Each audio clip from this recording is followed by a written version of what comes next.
After 1 year of painting Portuguese houses, I'm finally dropping my first book. This is an art book with watercolor paintings, and it's called Painting Portuguese Invisible Houses. Invisible because I wanted to paint simple houses, maybe abandoned decades, not perfect. This book is now available for pre-order. You can find the link in my description. Thank you.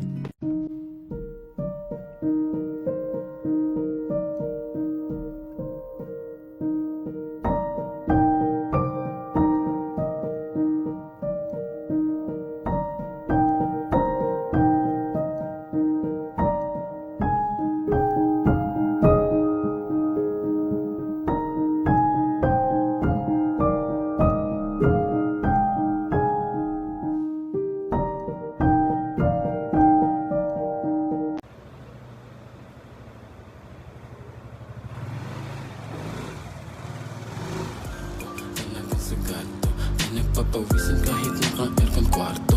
Hanggang alas 4, palo lang ng palo. Kung ano-ano natin itay, halo-halo. Nanay kong kat candy, pagkatapos ketamine. Si pinsang ko di lahat ginawa kong vitamin. Tapos try ng wari, sabay-sabay nating langapin. Mamaya-maya, feel mo di mo kayang tanggapin. Pari di pa April boy, kaya don't act like a fool. Puno aking baterya din nalolobat laging full. Mga pussy what na what, swimming lang dun sa pool. Ganito ang lifestyle nang na-drop out sa school. Ipilit mang ilihim, mabubunyi pa din. Bakit sa iyong labi, ang marka ng iyong ngiti. Halik na gumagapang, papunta sa iyong dibdib. Sarap di malimutan, ulitin ko ulit. Alam ko naman na tumitira ka ng paligid.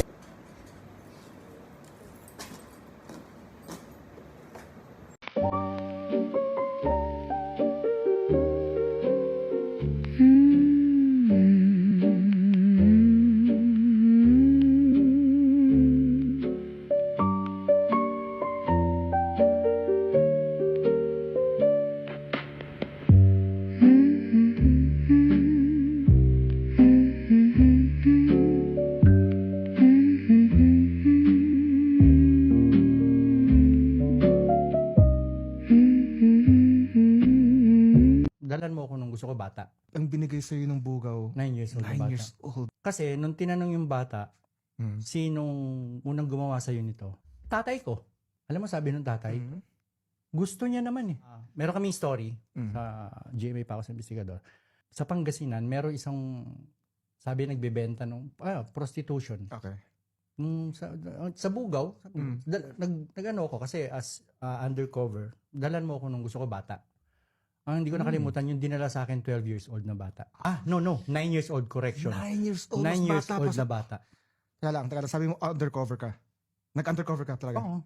Kami yung lumulubog kasi nung nasa investigative show ako, ang story mo dapat tatayo sa korte. Yung video mo dapat tatayo sa korte kasi yun din ang gagamitin nila to prove ng yung guilt. Okay, so ang goal nyo is mahuli yung Suspect. yung Yun ang goal lagi. cover ka. Oo. Ang binigay sa'yo ng bugaw, 9 years old na 9 bata. years old. What the fuck, man? 9 years old na bata. Hindi pa yon. Light pa yon. Shit. Kasi nung tinanong yung bata, sinong unang gumawa sa'yo nito?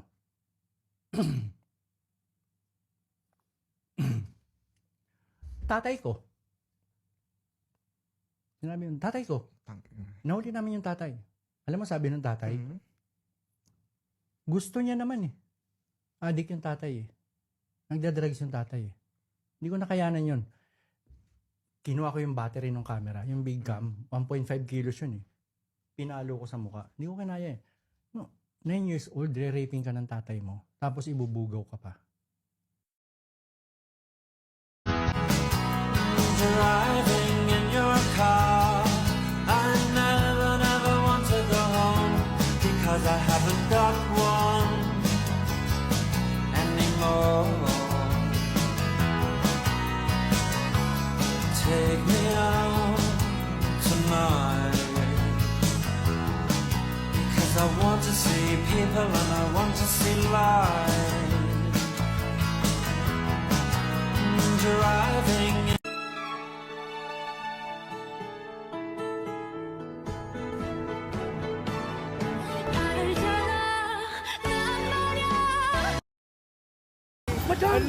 Madam, ramat mahagong ring. Madam, da tanawa kini sakay manggugka.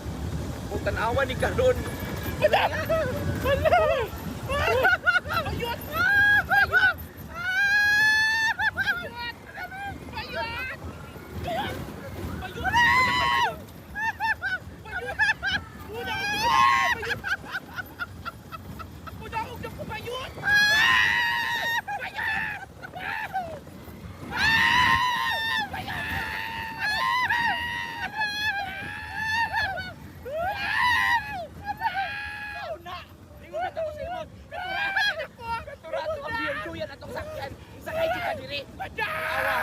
Madam, I love myself! I love myself kay hapon ta kaniya karon. Ko ba ka? Tama na!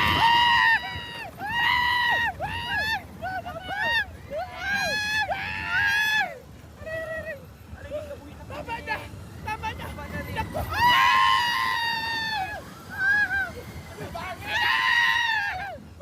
Lagi na ewan cellphone lagi. Ang galing na. Yawa ni Kairi. Ikaw na ani tanawa ko tanawa.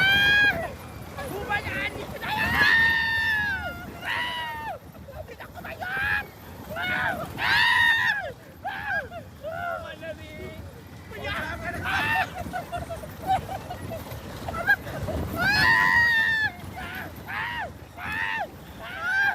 Mauna. Tingnan sa bitaw ka. Sakay magugkaan nga. Gurami na kayo ka. Dapat basa dito ka sa pangbata kung sakay. Itong ana-ana ra ba? Ati ma, asa akong amlodipin.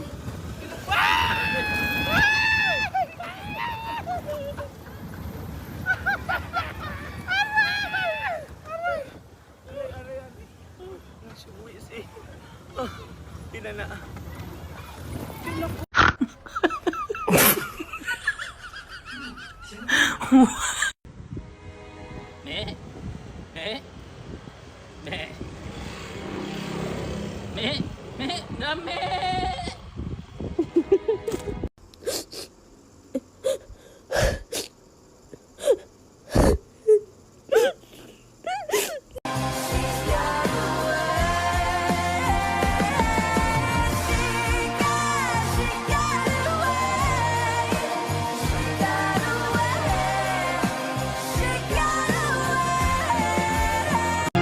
At ikaw, kanina hindi mo ako kilala. Pwes ngayong kilala mo na ako. Ako, si Lily Cruz. At wala akong pakialam kung sinong Poncio Pilato ka man.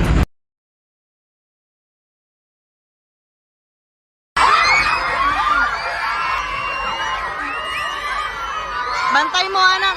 Bantay mo, Diate.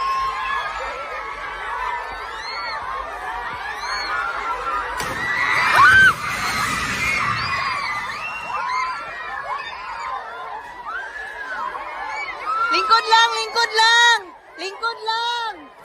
Lingkod lang. Lingkod lang. Lingkod. Mugilak, mugilak. Lingkod lang. Lingkod lang. Lingkod lang, lingkod lang. Lingkod lang. Dali, dali.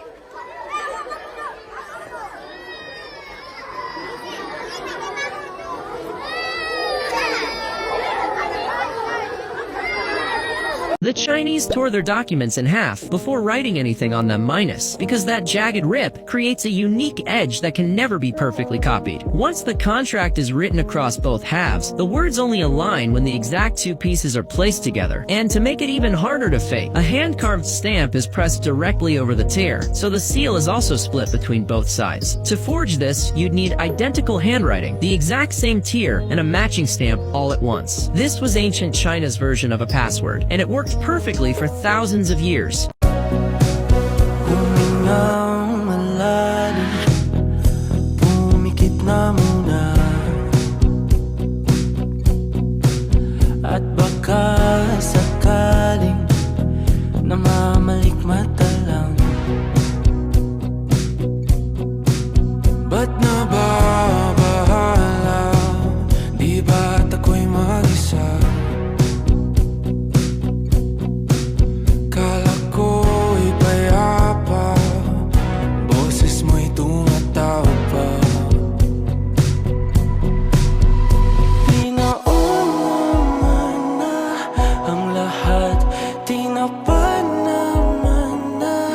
aking sugat. Ngunit ba't ba ang di ito pa rin? Hirap na akong intindihin. Tanging panalangin, lubayan na sana. Dahil sa bawat tingin, mukha mo'y nakikita. Kahit saan man mapunta ay anino mo'y kumakapit sa aking kamay. Ako ay So, I made a deal with God. Talaga, sabi ko, ako na lang. Ako na lang talaga. Kailangan siya ng mga anak niya. It was a hypertensive episode. Yun ang eksaktong sinabi ng doktor. Dagdag mo yung emergency, hypertensive episode dahil nga tumaas ng ganun kataas. Ang rason kung bakit ganun tumaas dahil matigas ang ulo. 2 years ago, diniagnose akong hypertensive. Ayokong uminom ng gamot. Ininom ko ng 2 linggo lang, tinigilan ko, tapos dinaan ko sa exercise, sa healthy eating, sa steps. At nung nagpa-BP ako, umayos naman. So, hindi na ako nag-maintenance medicine. Mali pala yun.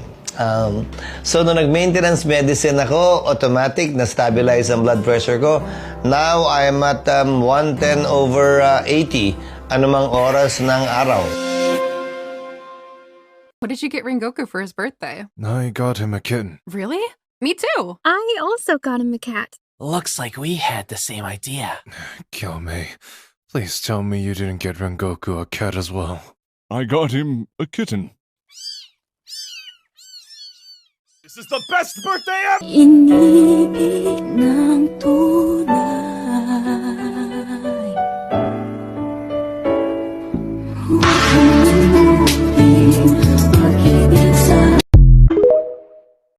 Every time a Philippine president flies abroad, something almost always happens.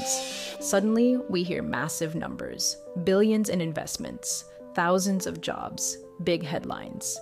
This week, President Marcos Jr. announced around 56 billion pesos in Japanese investment commitments, with over 10,000 jobs expected in tech, electronics, AI-related manufacturing, and shipbuilding. Sounds great, right? But here's the question many Filipinos quietly ask: how much of these announcements actually become real? Because this is not new. During Arroyo's presidency, overseas trips often came with investment pledges. Aquino highlighted foreign investor confidence and business expansion. Duterte returned from China with reports of billions in promised investments. And now Marcos. So what's really happening here? The answer is, it's complicated. These are usually not bags of cash arriving tomorrow. Most are investment pledges, expansion plans, or business commitments that still need permits, approvals, market demand, and years of execution. Some become real factories, offices, and jobs. Others get delayed, reduced, or quietly disappear. In fact, reports show only part of previously announced foreign investment pledges under different administrations eventually turned into actual projects. But there is one reason analysts say this latest Japan announcement may matter more. Many of the companies involved are already operating in the Philippines and are planning expansions, especially in shipbuilding and electronics. Meaning, this could be more realistic than brand new promises on paper. So maybe the real question is not whether presidents should announce investments abroad. Maybe the real question is this: 5 years later, can ordinary Filipinos actually feel them? "